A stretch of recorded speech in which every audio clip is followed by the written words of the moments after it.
I hate crying in public because people are so fucking nosy. Once those tears start falling down, they start looking and they're like, what the fuck is going on, you weirdo? I'm really gonna sit here and I'm gonna journal and I'm gonna talk to you guys about life and everything that's just been going on with me. If you hear like horns honking, it's real ghetto at my job. Yeah, I've been doing the best I can recently, and I've really just been praying a lot more than I usually do, because when I do pray, it's always because I want God to remove something from my life, show me something, and just all of those things. I recently just got out of a relationship, and I think that this time, and I always say this time, but like this time, this really did sting me a lot, because of how bad it was. And like even it just made me reflect on the past year and a half, and just about a lot of things I have not been doing, especially when it comes to like boundaries, right? And people keep asking, especially on TikTok, about everything that happened with me and what happened with that dude that I was posting, and ha ha ha, and not ha ha ha, but I'm saying ha ha ha to keep me from crying, because it is ah ha ah ha ah ha. Yeah, so you guys have been seeing me go up and down in emotions, and I've been up and down in emotions, and I feel like I've been trying to be like, no, I haven't. Like, I've been good, I've been all this, but I have not been good for the last year and a half. But since I moved down to Atlanta, I've been dealing with a lot of things that have been being like, Zania, we need to get on this, right? And when I went out of town to Arizona, I was 1 month celibate. I was staying out of stuff, going back to the gym, just wanting to be better for myself. And that's what usually happens when like you start going through stuff. You get that weird urge that you just want to be better, and then you're better and you end up in the same thing sometimes. And that's what I feel like I'm going through. Long story short, I go to Arizona, and that's when I lose my best friend, my best guy friend, and I lose another friend. And I'm like, okay, it's okay. I get back to Atlanta and I break my celibacy because I felt lonely, and that person wasn't a good person. We're like, yeah, it was just a situation that felt big to me, right? After that situation, I was just like in my bed crying all day, because I'm like, just lost my friends, broke my celibacy, like, what the fuck is going on? There's ants everywhere.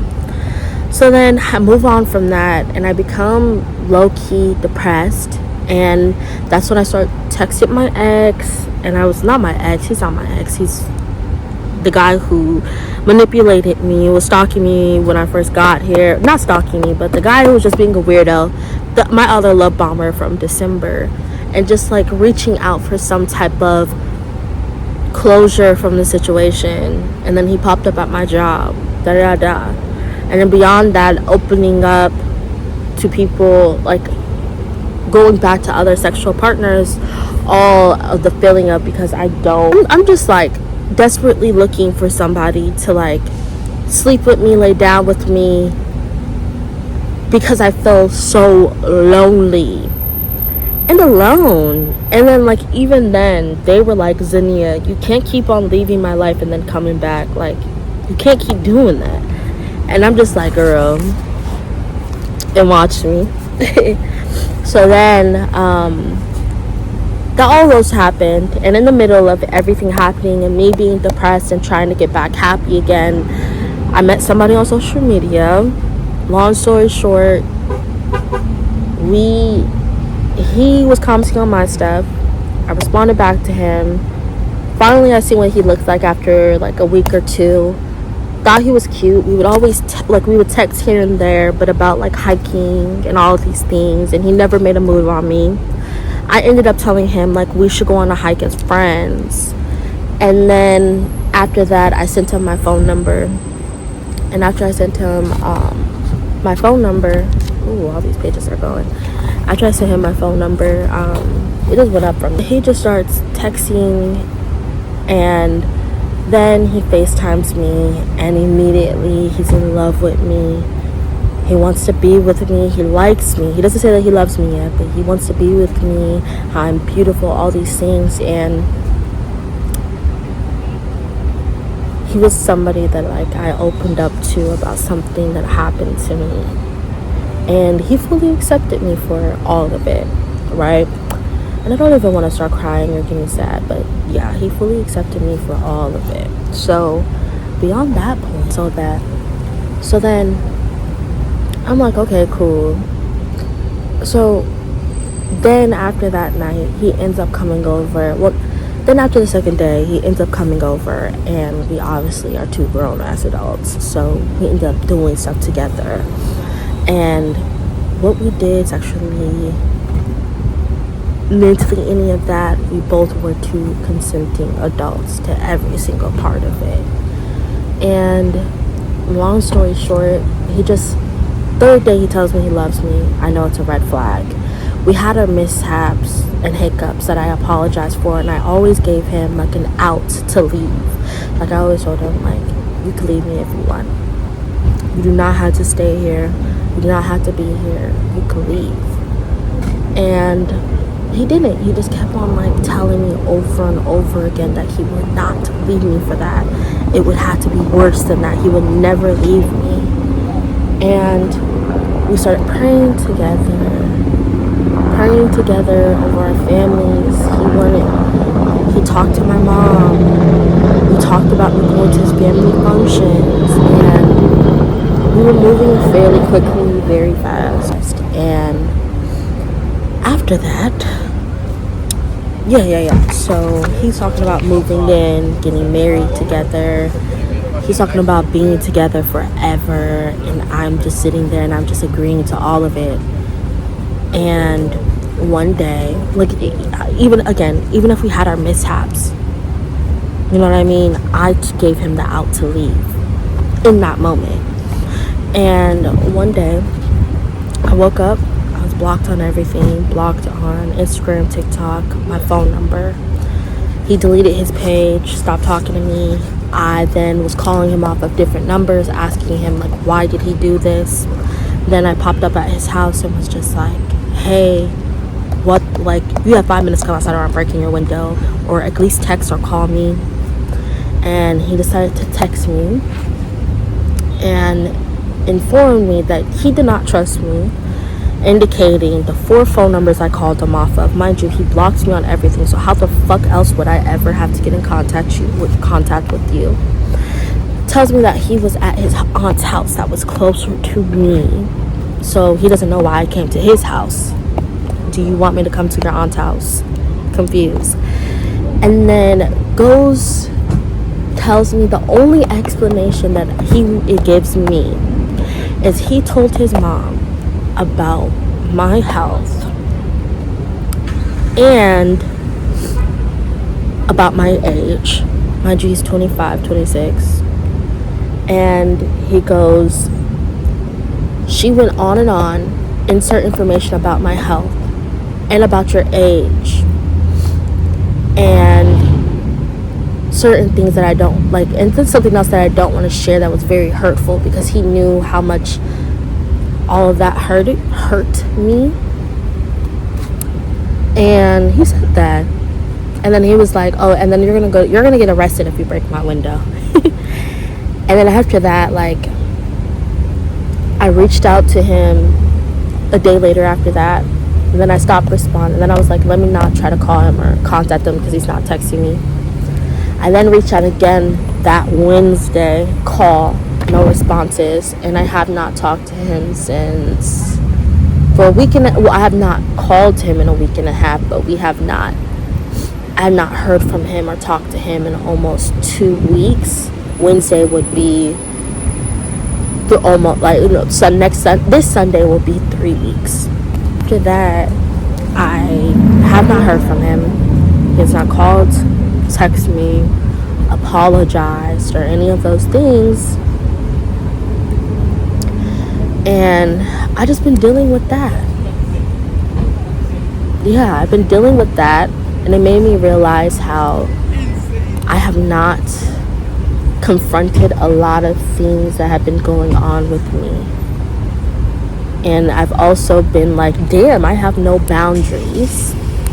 And the crazy thing is that I got back into therapy for him because we had a conversation about my abandonment wounds, and he said he would never leave me because of my abandonment wounds or about my anxiety. And he was the first man that I actually opened up to about it because my friend told me to, and he accepted it. And instead, he decided to react and act in this manner. You know what I mean? Which is very fucked up. So then I've just been really closed off. I just went to Miami, and then after Miami again, I had to set another set of boundaries. And it's just like, sorry, I'm over here like trying not to cry because there's too many people around. I don't have anyone but myself. Like, I went no contact with my sisters. Now all of my cousins, well, all of my cousins that I used to speak to, and all I have is my mom. And even with her, because you know, can't trust her, can't trust family too. Even with her, it's just like we don't have the best relationship. And I hate that. In order to be respected, like, you gotta cut off the entire fucking world. And then my friend, even when I was talking to my friend, it's just like, I don't choose the best of people to love. And I know that. And it's still kind of hurtful. And I keep telling myself, why the fuck am I crying? But like, I was manipulated for 3 weeks straight. Like, what? What? Like, why else wouldn't I be fucking crying? I was told that I was loved for 3 weeks straight. Like, what? And then even then, like, with family, there's the miscommunication. And even then, it's like, why do I have to, like, cut off the entire world in order to be respected? And I feel like that's what my issue is. It's like, even with the people I was sleeping with, like, I would run away from, like, my issues when they would disrespect me, and then I'll be like, okay, well, I'm just gonna be mad, and then I'll be back once I don't want to be lonely again. And then I give up my body, and then it's just like, ew, I didn't even want to fucking do that. There's just like a testimony to, like, God too, because, like, I was in Miami, and I was in the beach, and I said, God, I'm ready for you to give me, like, I'm ready for the change. And immediately when I said that, like, everything just started happening. I started getting, like, more clarity in a situation, and I just feel like, yeah, I deleted all my social medias. I'm going back to the gym. I want to get back in my health. Like, I don't want to be on social media right now, but I want to focus on YouTube. I genuinely just want to do better for me. And I know, and it's so fresh because even when I was in Miami, like, I didn't want to talk to anybody. Like, I didn't have any type of feelings of wanting to speak to anyone, like, when it came to men, because I'm genuinely just so exhausted of being lied to and disrespected from family and from men. You know what I mean? But I feel like that's a life update because I gotta go back to work. So thank you guys for being here at my life update while I sit here and fucking cry again for the camera. Yeah.